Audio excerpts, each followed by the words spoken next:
هو عنده هدف واضح، عنده اوبجيكتيف واضح، هو terminating البروجكت. بدأوا يعينوا قصاصي الطرق، دي ناس الاكسبيرينس الاساسيه عندهم هو تقصي الاقدام، تقصي الطرق. يعني ايه؟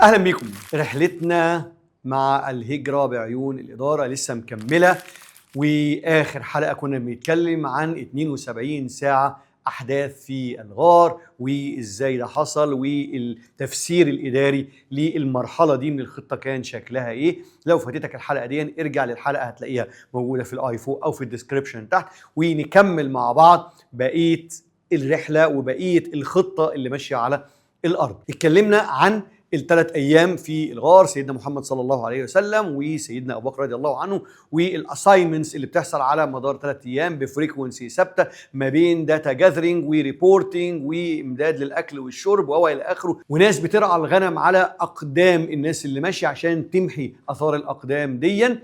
كل ده اتكلمنا فيه، وتعالوا بقى نشوف الناحيه الثانيه اللي بيحصل.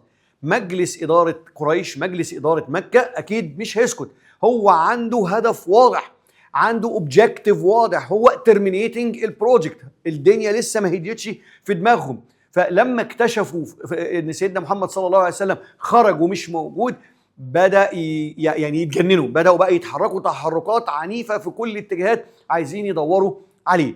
استخدموا كل الإمكانيات الفنية المتاحة عندهم، بدأوا ينتشروا في كل الطرقات، بدأوا يعينوا قصاصي الطرق، دي ناس الاكسبيرينس الاساسيه عندهم هو تقصي الاقدام، تقصي الطرق. يعني ايه؟ بيعمل تريسنج للخطوات، فبداوا يشوفوا الخطوات ماشيه فين ورايحه فين وجايه منين، فاشتغلوا شغل رائع جدا، كانوا فيري بروفيشنال، ما استخسروش لا امكانيات فنيه ولا امكانيات ماديه ولا امكانيات ادميه علشان يقدروا يحققوا الاوبجيكتيف بتاعهم، لسه مصرين على الاوبجيكتيف بتاعهم. وده اللي خلاهم يوصلوا كمان للغار. ايه ده؟ معقوله وصلوا الغار؟ ايوه وصلوا للغار، وصلوا كانوا على بعد عده اقدام من سيدنا محمد صلى الله عليه وسلم وسيدنا ابو بكر رضي الله عنه. وهنا بدأ القلق والتوتر والانفعال يظهر على سيدنا أبو بكر رضي الله عنه، وقال جملته الشهيرة: لو نظر أحدهم تحت قدميه لرآنا. وهنا تظهر ملكة من الملكات النادرة عند قيادة هي كمان نادرة صلى الله عليه وسلم، leadership under pressure، قائد تحت كم ضغط بالطريقة دي. بنتكلم عن كل الأعداء اللي مستنيين له غلطة، مستنيينه بس يظهر، واقفين قدامه على بعد أقدام ولكن مش شايفينه. هل انفعل؟ هل اتوتر؟ هل قلق؟ هل اضطرب؟ سيدنا محمد صلى الله عليه وسلم كقائد أبعد ما يكون عن كل دون، ولكن كان رده الشهير بمنتهى الهدوء والثبات والابتسامة على وجهه الكريم. قال لسيدنا أبو بكر رضي الله عنه: ما ظنك باثنين الله ثالثهما. منتهى الهدوء، منتهى الثبات.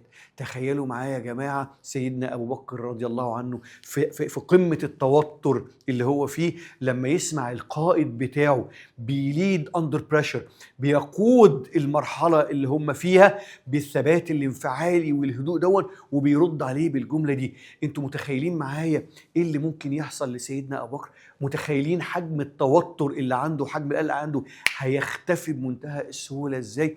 يس يا جماعه، هو ده لما بنشتغل تحت قائد احنا مطمنين معاه. مش بنتكلم عن اي قائد، ده قائد فذ ما حصلش في الكون كله، اعظم خلق الله سيدنا محمد صلى الله عليه وسلم، بالقياده والاسلوب اللي هو بيقود بيها.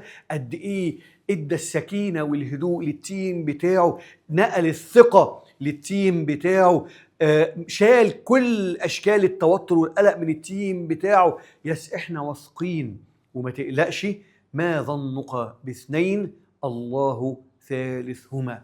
ده اللي خلى الموضوع ينتهي بمنتهى السرعة عند سيدنا أبو بكر، ويجي الدعم الإلهي من الله سبحانه وتعالى لرسوله الكريم عليه الصلاة والسلام، إن فعلا كفار قريش اللي واقفين على بعد خطوات بسيطة جدا، وفعلا الواحد فيهم لو تنى ظهره، مش هقول ان هو عمل خطوة كبيرة، لو مجرد بس ان هو تنى ظهره شوية هيقدر يبص جوه الغار، ولكن الله سبحانه وتعالى بحكمته وبقدرته منع ان دون يحصل. ده الدعم الالهي. سيدنا محمد صلى الله عليه وسلم اخذ بالاسباب وحلل وخطط وتابع ونفذ، وكان ابديتد بكل انفورميشن، عايش صح كشخصية قيادية وكقائد ولا أروع. ويجي الدعم الإلهي سبحانه وتعالى يسنده في اللحظة دي زي ما سنده في لحظات تانية علشان الرحلة تكمل. قريش كانت مضطربة جدا، فقدوا السيطرة، عقلهم خلاص اتجنن، بيدوروا يمين وشمال. وكان الخطوة اللي جاية احنا عايزين المشروع يفشل، احنا عايزين الاتنين دول بأي طريقة. هنعمل ايه؟ تعالى نزود عدد الستيك هولدرز اللي بيخدمونا وبيساعدونا في البحث عن سيدنا محمد صلى الله عليه وسلم وعن رفيقه سيدنا أبو بكر رضي الله عنه. هنعمل ايه؟ هنحط مكافأة ممولة مننا كلنا، هنحط 100 ناقة لكل واحد فيهم، وهنعلن اناونسمنت في السوشيال ميديا عندهم ان هي دي الجايزة وهو ده البونص اللي انت هتاخده او انتوا هتاخدوه لو قدرتوا تحققوا لنا الاوبجكتيف دون، ان انتوا توصلونا لسيدنا محمد صلى الله عليه وسلم وسيدنا أبو بكر، ولكم 100 ناقة عن كل واحد فيهم. وكلمة 100 ناقة هنا يا جماعة مش عايزين نستصغرها، لا احنا بنتكلم في انسنتيف كبير جدا، انسنتيف مرعب جدا، خلى ناس كتير تخرج وتجري يمين وشمال ورايحة وجاية، وسوشيال ميديا عندهم بدأ الخبر ينتشر يمين وشمال وفوق وتحت ورايح وجاي. الناس كلها عرفت بالمكافأة اللي محطوطة وبدأت تتحرك وتجري يمين وشمال بيدوروا على الشخصين دول عشان نقدر نوصل للنتيجة اللي احنا او الانسنتيف او البونص اللي احنا اتوعدنا بيه. ده كان واحد من الخطوات الجهنمية اللي عملوها مجلس إدارة قريش علشان يزودوا عدد الستيك هولدرز اللي شغالين معهم، يكبروا التيم اللي شغال على وان سنجل تاسك. ايه التاسك ده؟ سيرشنج عن سيدنا محمد صلى الله عليه وسلم ورفيقه وشريكه في الرحلة سيدنا أبو بكر رضي الله عنه. ويتحرك سيدنا محمد صلى الله عليه وسلم وهم كمان بيتحركوا.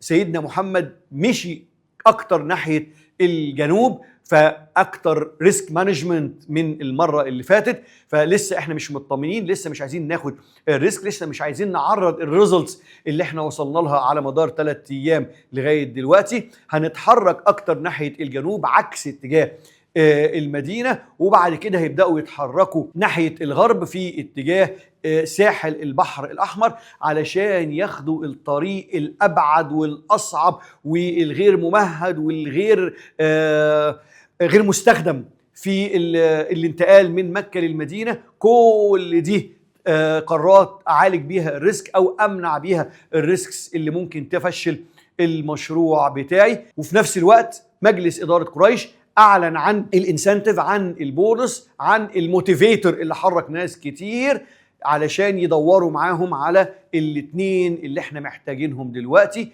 وهم سيدنا محمد صلى الله عليه وسلم ورفيقه في الرحلة سيدنا أبو بكر رضي الله عنه. هنشوف ايه اللي حصل في بقية الرحلة، ولكن استنونا في الحلقة الجاية. شير الحلقة وشير الحكاية وشير البودكاست عشان نقدر نوصل الوعي لأكبر عدد ممكن حوالينا.